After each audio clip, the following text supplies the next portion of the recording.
কাল কিয়ামতের মাঠে আমাদেরকে এই সম্পদের ব্যাপারে হিসাব দিতে হবে, কেননা আমরা এই সম্পদের হেফাজত করিনি, এই সম্পদকে আমরা খেয়াল করিনি।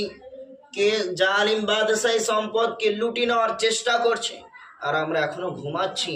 আমাদেরকে চেতনা হতে হবে, ঘুম ভাঙতে হবে, কেননা মহান রব্বুল আলামিন সূরা তাওবা সূরা নম্বর 9 পারা নম্বর 11 আয়াত নম্বর 111 আল্লাহ তাআলা উল্লেখ করেন।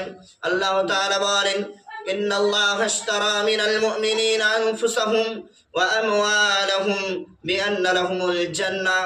আল্লাহ তাআলা বলেন, নিশ্চয় আমি মুমিনের সম্পদকে, নিশ্চয় আমি মুমিনের জান ও মালের বিনিময়ে জান্নাতকে ক্রয় করে নিয়েছি, জান্নাতকে বিক্রি করে দিয়েছি, তার বিনিময়ে আমি নিয়ে নিয়েছি তার জান ও মাল।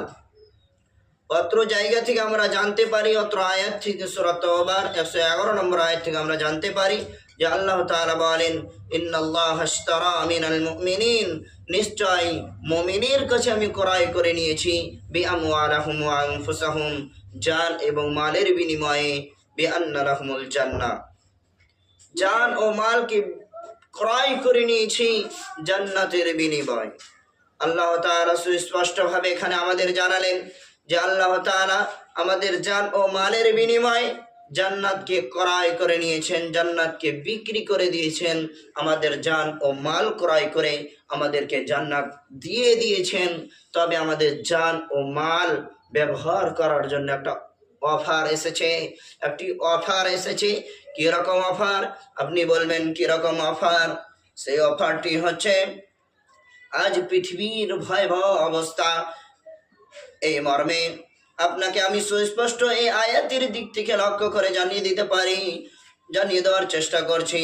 আল্লাহ তাআলা পবিত্র কোরআনের এই আয়াতের মধ্যে যে জানাচ্ছেন, আল্লাহ তাআলা বলছেন যে আমি মুমিনের জান ও মালের বিনিময়ে জান্নাতকে, জান ও মালকে ক্রয় করে নিয়েছি জান্নাতের বিনিময়ে। তবে আমাদেরকে আজ জান্নাত যদি নিতে হয়, যদি জান্নাত নিতে হয়, তাহলে নিজের বুকের এই জান, যে আত্মা রয়েছে, যে খুন রয়েছে, যে শরীরের দেহ রয়েছে, তাকে আল্লাহর রাস্তায় এবার খরচ করতে হবে।